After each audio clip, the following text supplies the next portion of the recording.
Speaking about ISIS, apparently there's been some talks intercepted by Russia, where Saudi Arabia and the United States have been caught discussing the possibility of targeting Assad. Russia pledges its support. They say they won't stand for any attack on Assad. And there's speculation of whether this has to do with Chuck Hagel's departure, Chuck Hagel leaving that position or not.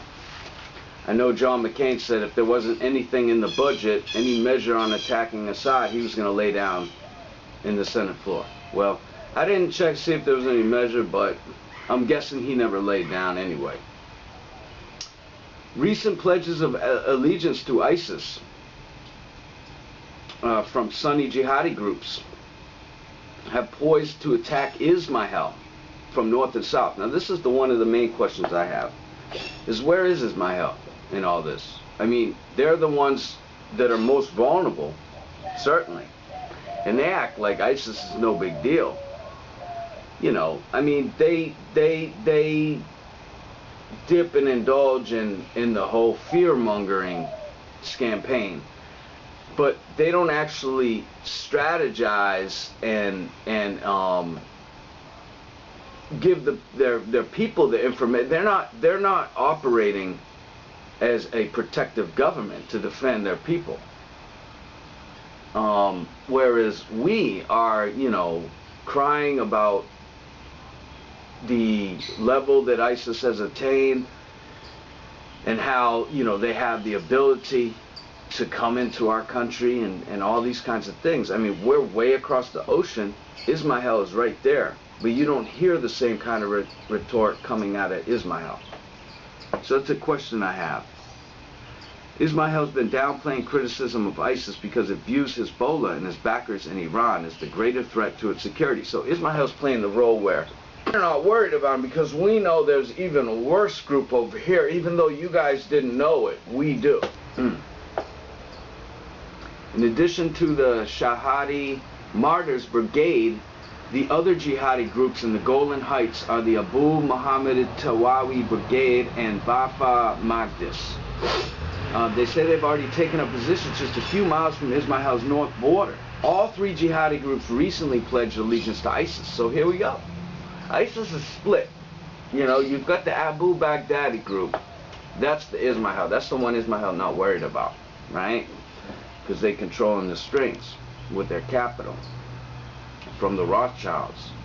And then you've got these other groups starting to form. I mean, there's three separate names right here. And these are just brigades that are in southern Syria. So these guys, you know, there's that push to pledge allegiance to ISIS, but when Baghdadi goes down, they're going to find somebody else to pledge allegiance to. Here's the Al-Qaeda linked groups, and they're calling for an attack on Ismail. 1991 Gulf War, how the United States had a loose coalition including Egypt, Syria, and Saudi Arabia, and joined forces to kick out Iraq. But there was some Scud missiles that were launched into Ismail, and it raised the prospect of Tel Aviv attacking Iraq. That would have made Arab countries abandon the US-led coalition. Well, they say it's the same thing that's going on today. Apparently in Saudi Arabia, the media is not showing the fact that the United States contributes an enormous amount of aid to Ismail. As a matter of fact, it points out here how U.S. Secretary of State James Baker and the media installed the U.S. Patriot anti-missile system in Ismail to protect them, apparently from this 1991 threat, which proved to not be a threat because they were squashed in a matter of months. But it was a way for them to get that system from the U.S. taxpayer money, which is just our work. We worked to protect Ismail, which is just a haven for the Rothschilds. Then the Jordanian Air Force pilot was shot down. ISIS claims to have shot down with surface-to-air missiles, rather. And the U.S. Contends it was down due to technical difficulties. Qatar is financing a planned ISIS counterattack against Western allies in Iraq and Syria, according to an Egyptian government intelligence document obtained by WND. This article states that Qatar has actually planned to attack the United States forces within that region. Now you hear there's some strife coming out now against Turkey and its leader. Could it be that they want to replace the leader of Turkey now? The U.S. is only a pawn of these imperial interests, always has been. We're like the ones that are so stupid that we put on our suits and we go fight for something we don't even know. You know, we go fight somebody else's war with pride. Turkey, Saudi Arabia, and Qatar really want Assad down. Obama and these guys, they don't want the perception to be there that this whole thing was about Assad. It looks pretty dangerous. You know, it's hard to buy back people's trust when you unleash this terrorist entity, promote it for the sole purpose of taking out an entirely different regime. The regime has gained some support from the public because the regime in Iran are probably the only effective, you know, defense mechanisms in that region right now.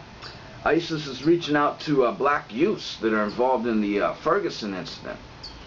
They say, we hear you and we'll help you if you accept Islam and reject corrupt man-made laws like democracy.